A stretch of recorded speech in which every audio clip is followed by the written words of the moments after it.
बोलूं? You've taken a good pause of patience.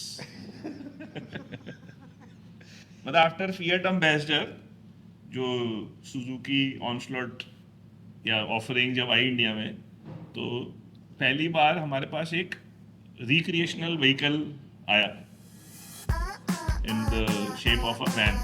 क्या क्या क्या क्या? Recreational vehicle. जितनों ने खरीदा होगा ना उनको भी नहीं पता होगा कि ये रिक्रिएशनल व्हीकल था, पर रिक्रिएशन कर रहे थे वो, उसमें चाहे किडनैप ही कर रहे थे किसी को. या स्कूल बस के लिए यूज होता था. So, भाई रिक्रिएशन ही हुई ना, but it was not being used for just for going from one point two another. It was doing many other things. It was carrying more than usual passengers or material or for a purpose. वो उसकी हर ride was for a purpose.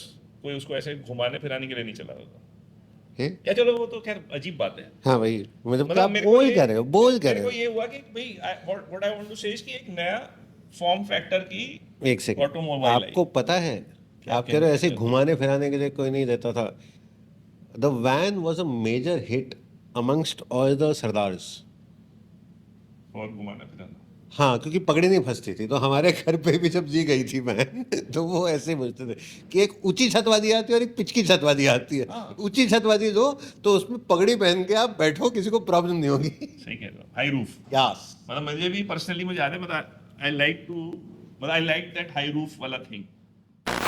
High roof कम दिखती थी जहाँ तक, भाई उस जमाने के स्टेटिस्टिक्स तो नहीं है मेरे पास.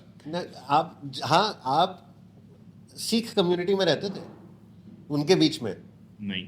वहां जहाँ रहोगे वहां सिर्फ आपको हाई रूफ दिखती थी. So Maruti van was a big hit, and the topic I want to touch is the van journey of India. कि इंडिया में वैन्स किस किस तरीके से आई, कौन सी आई. बहुत ज़्यादा फ्लॉप हुई, पर जो चली वो इतनी ज़्यादा क्यों चली, ये इस बारे में मैं आपके और अपने विचार लोगों तक पहुंचाना चाहता हूँ. पब्लिक की बातें कि क्यों लोगों को अच्छी लग रही है, क्यों बुरी लग रही है. जैसे आपने कहा ना कि भाई ये कितना अच्छा इंसाइट दिया ना आपने, कि हाई रूफ इसलिए ले रहे थे कि भाई पगड़ी आती थी उसमें अंदर आराम से.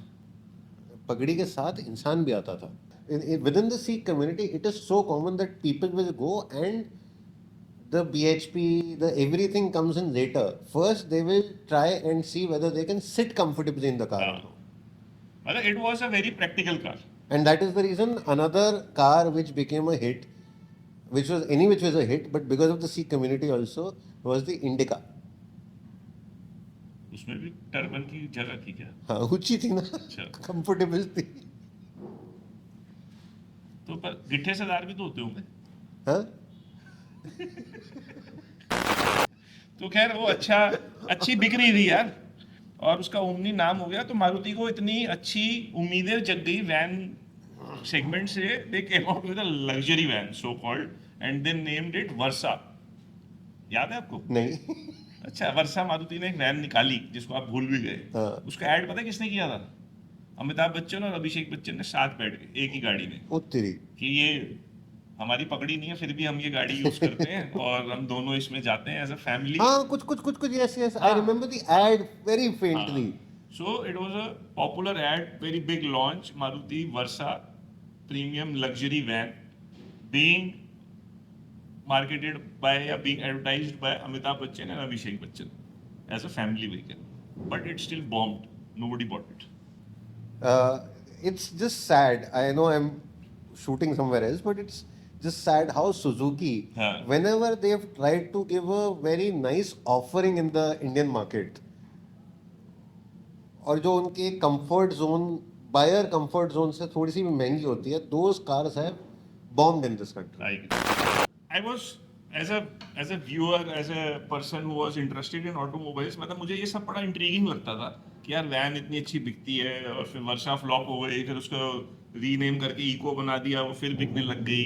आज तक इको बिक रही है. अभी थोड़े दिन पहले तक मारुति वैन भी बिक रही है. दोनों बहुत अच्छे नंबर्स करते थे, टॉप 5-10 में रहती थी इंडिया की. I know you don't to get into it.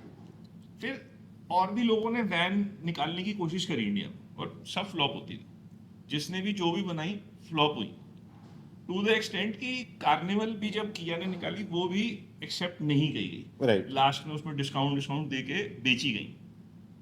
और एक ऐसा कहीं एक मिसकंसेप्शन है या सही है कि भाई लोगों ने ऐसा बोला, मैंने ऐसा सुना लोगों से कि यार जो स्लाइडिंग डोर वाली गाड़ी होती है ना वो इंडिया में नहीं बिक सकती.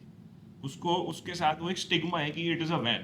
And van is suppose to be cheap and is to be used for a purpose. अगर ये लग्जरी है या महंगी गाड़ी है तो उसमें स्लाइडिंग डोर नहीं होना चाहिए. इसकी वजह से टोयोटा जब वैन शेप में इंडिया में आया तो उन्होंने काईजैंग जो इंडोनेशिया में बेचते थे उसको यहाँ इनोवा के नाम से बना के बेचा, पर वो डोर वाली गाड़ी रखी उन्होंने, उसमें स्लाइडिंग डोर नहीं लगाया, तो कन्वेंशनल डोर रखा.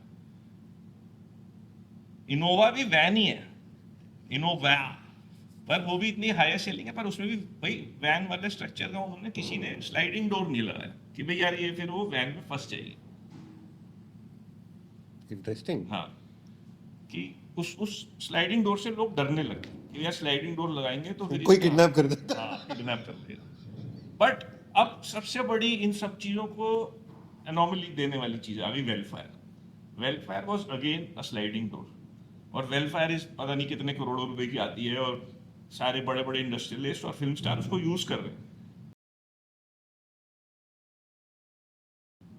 Now, Wellfire, because it belongs to that pedigree of vehicles where the amount by itself says that, oh, this guy is so, हल्के में मत लियो. he's so well